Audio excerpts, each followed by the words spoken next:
A billionaire walks into his own company, and the guards order him to leave. They don't know who he is. They don't even ask his name. What happens next will shake the entire company and change its culture forever. "Sir, you can't be here." That was the first thing the security guard said when Jordan Price, one of the world's youngest black billionaires, stepped into the lobby of his own headquarters. The sharp words echoed across the polished marble floor, drawing a few curious glances from employees hurrying by. Jordan paused, the weight of the moment sinking in. He had built this towering glass and steel monument from a tiny garage in Atlanta, turning late nights and relentless determination into a global tech empire. Yet today, dressed in faded jeans, a plain charcoal t-shirt, and sneakers that had clearly seen better days, he looked like any visitor who had wandered in off the street. The guard, a tall man with a clipped tone, squared his shoulders. "I said you can't be here. This is a private building. State your business or step outside." Jordan met his eyes calmly. He wasn't angry, just faintly amused. "I have a meeting upstairs," he replied, his voice even. "Not without clearance," the guard snapped back. "No badge, no entry. Those are the rules." A second guard joined in, folding her arms across her chest. "Sir, you need an appointment. If you're here to deliver something, you can leave it at the front desk." Jordan considered reaching into his pocket for his ID card, but something in their dismissive tone stopped him. The lobby bustled around them, executives checking their phones, interns carrying laptops, the quiet hum of a company at work. Dozens of employees streamed past without a second glance.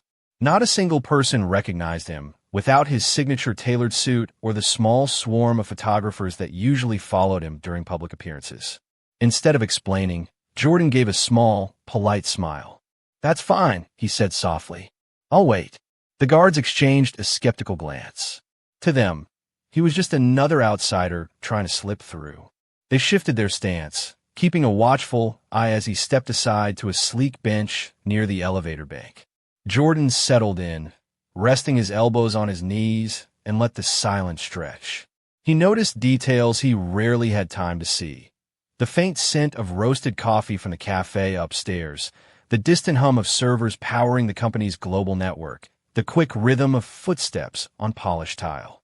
It felt strange, almost surreal, to sit unnoticed in a building that had once been nothing more than a dream scribbled in his old notebook. He watched employees badge in and out, their eyes glued to screens, not one of them realizing the man sitting quietly by the wall was the reason they had jobs, health care, and stock options. Jordan's mind wandered to the early days when every face in the office had been familiar, when he had known every engineer by name. Back then, he had imagined this very lobby filled with energy and ambition. Now, ironically, he was invisible in it. The guards remained alert, their expressions firm but uneasy. Minutes ticked by. Jordan felt no rush. For once, he had nowhere else to be, and perhaps this unexpected pause would reveal more than any scheduled meeting upstairs ever could. As he stood by the glass doors, Jordan remembered when this same lobby had been nothing but bare concrete floors and mismatched secondhand desks. The sunlight had streamed in through dusty windows, catching the floating specks of sawdust as he and his tiny team hammered together cheap shelving.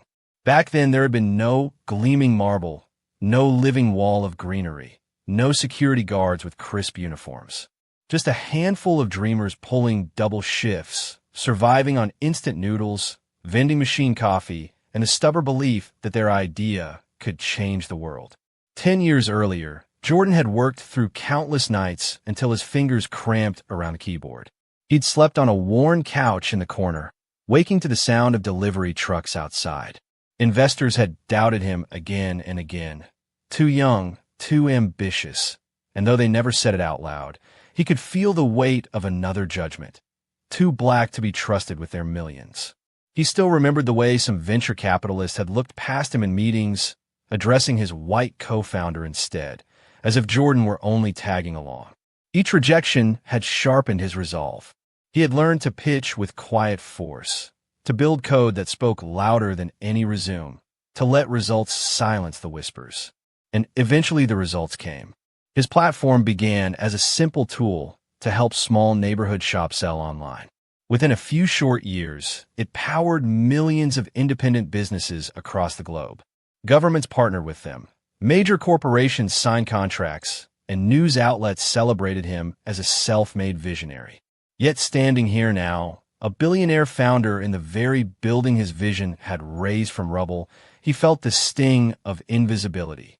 The polished lobby no longer smelled of paint and solder, but of expensive perfume and roasted coffee. Digital billboards along the walls flashed his company's logo in bright blues and golds, promoting innovations that had made him famous. And still, the guards at the front desk had looked straight through him. Jordan let his gaze travel upward, following the sleek glass elevator shafts toward the executive floors. Somewhere up there, meetings were in motion, deals being closed, engineers brainstorming the next breakthrough. None of them knew their leader was down here, waiting like an uninvited guest. He thought of the long journey from borrowed laptops to global headquarters and felt a bittersweet pride.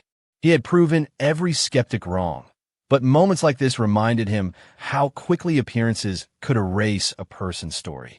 After nearly 20 minutes, a young intern named Maya noticed the quiet man waiting near the elevator bank.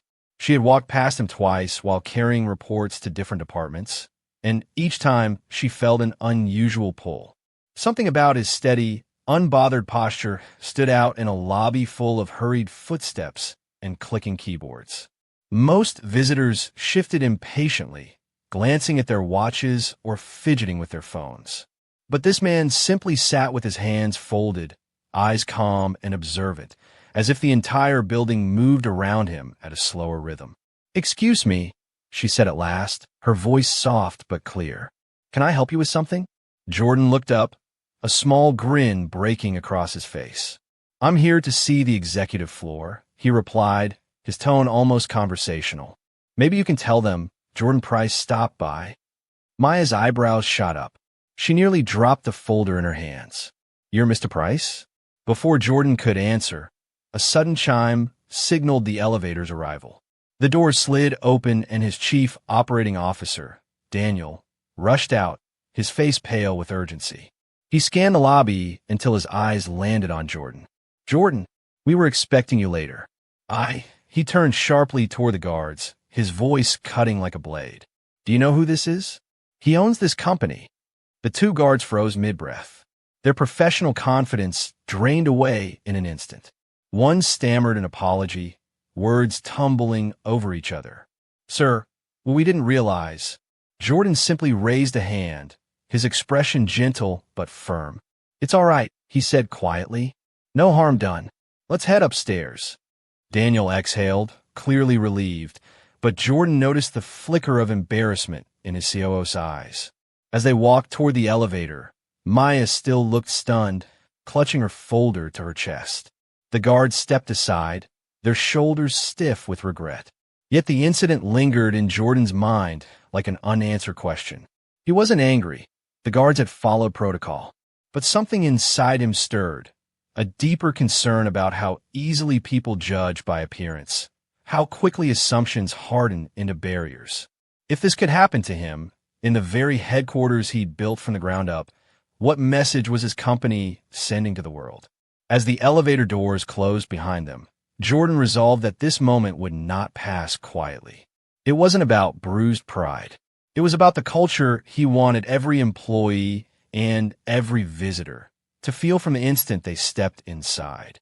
That afternoon, Jordan called an emergency meeting with every department head, summoning them to the largest conference room on the top floor.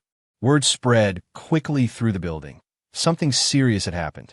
Executives hurried in, their voices low with speculation. The room, normally buzzing with casual chatter before a meeting, carried a tense hush as Jordan entered. He didn't bring a stack of notes or a flashy presentation. He simply walked to the center of the room and rested his hands on the long oak table. In a calm, steady voice, he recounted exactly what had happened in the lobby. He described how the security guards had blocked his way, how employees had passed without recognizing or even greeting him, and how he had chosen to wait rather than announce who he was. He left out no detail, but he also made no accusation. "This isn't about two guards," he said, his eyes moving from face to face. "It's about what we stand for as a company. If the founder can be treated like he doesn't belong, what about a young developer coming for an interview? What about a delivery driver bringing a package? Respect isn't a privilege. It's the foundation of this company." A few people shifted uncomfortably, realizing how easily the same thing could happen to anyone without a badge or an air of importance. Jordan let the silence linger, giving his words room to sink in. "When we started," he continued, "we promised to create a space where ideas matter more than titles, where anyone, no matter how they look or where they come from, can bring something valuable. If we lose that, we lose everything." Then, without waiting for suggestions or debate, he announced a set of immediate changes. There would be updated training on bias and inclusion for every employee, from security staff to senior executives. An anonymous hotline would be launched for reporting discrimination or unfair treatment.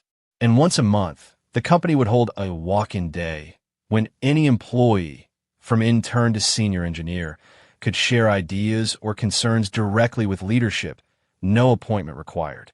"We built this place on innovation," he said firmly. "And innovation dies without respect. It cannot survive where people feel unseen or unwelcome." The room remained silent for a beat, and then thoughtful nods began to spread around the table. A few managers spoke softly to one another, acknowledging the deeper message. Everyone understood this wasn't about embarrassment or reputation. It was about growth, about shaping a culture where no one would ever feel like a stranger in a company built on dreams of inclusion and progress. Weeks later, the company's culture had already begun to shift in ways that were both subtle and profound. The changes Jordan had announced were no longer just bullet points in a memo. They were visible in everyday interactions. Security staff now greeted every visitor with warmth and professionalism, offering assistance rather than suspicion. Receptionists took extra care to learn names, even of delivery drivers and temporary contractors. Employees began sharing stories of how the new openness had inspired them to speak up, pitch bold ideas, and treat one another with more patience and respect. Maya, the intern whose quiet courage had set the revelation in motion, quickly became a symbol of the fresh energy flowing through the halls. When Jordan invited her to join a special leadership program, it wasn't merely a reward, it was a sign that the company valued initiative from every level. Senior managers sought her out for input, and she discovered she had a natural talent for mentoring newer interns, encouraging them to share their voices in meetings that once felt intimidating. One crisp evening, long after the last conference calls had ended, Jordan found himself standing in the lobby once again. The building glowed softly under the city's night sky, the marble floors reflecting streaks of golden light from the overhead fixtures. He watched as small groups of employees headed toward the exits, their conversations light, their laughter easy. Some waved goodnight to the security team. Others lingered to chat about weekend plans. There was a sense of community in the air, the kind he had always hoped his company would foster. The same two guards who had stopped him weeks earlier approached, their faces open and friendly. "Good night, Mr. Price," one said with a respectful nod, a genuine grin replacing the guarded expression Jordan remembered. The other added, "See you tomorrow, sir. And thank you for everything you changed." Jordan smiled, returning their nods. "Good night. Thank you for taking care of this place." He turned in a slow circle, letting his eyes rest on the space that had once been just an idea in his notebook. What had begun as an uncomfortable encounter had grown into something lasting and beautiful. He thought back to the young man who had coded in a drafty garage, ignored by investors and doubted at every turn. The world outside might still judge too quickly, might still see only what it expected to see. But here, inside these walls, people were learning to look deeper, to see beyond appearance and title. As Jordan stepped through the glass doors into the cool night, the city lights glittered against the building behind him. His company wasn't just thriving financially. It had become a place where everyone truly belonged, a reflection of the vision he had carried from the very start. If you found this story inspiring, make sure to like, subscribe, and hit the bell icon so you never miss another powerful video. Thanks for watching.